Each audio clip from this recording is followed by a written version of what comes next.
Мына өзүңдүн кыргыздарың менден акча алат.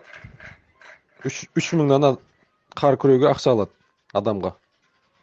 И өзүңдүн кыргыздарың өзүңө 2 миңдан берет сону. Братан. И еще бирөөлөр арасында кидайт этет, акчасын бермей да. Өзүңдүн кыргыздарың сол. Казак эмес, орус эмес. Ортада жүрген посредниктериң. 2 миңдан берет балдарыңа. Әр адамдын үстүнөн 1000 рубль жейт. Мен түсінем, 200 рубль жесін, 300 рубль жесін, бар 500 рубль жесін бар ғой. Бірақ 1000 рубль жейт. Мен саған доказать етіп берем керек болса сол затты. Ертең жұмысқа келсең, офисқа келсең, мен сені таныстырам сол қырғыз балдармен. Сен претензия айтпай ақ қой, қазақ деп та. Сен өзің алдың қырғыздарың жөндеп ал, кейін қазақтарға әңгіме айтасың. Майлы ма?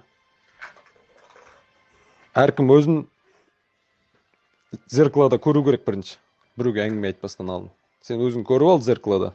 Өзің народыңды көріп ал, сосын басқа народқа әңгіме айтасың. Даже өзбек балдар 2,5 беріп істетіп жатыр. Даже өзбек, тәжік балдар 2,5 беріп жатыр балдарына. Ал сен қырғыздарың 2 мыңнан асырмайды.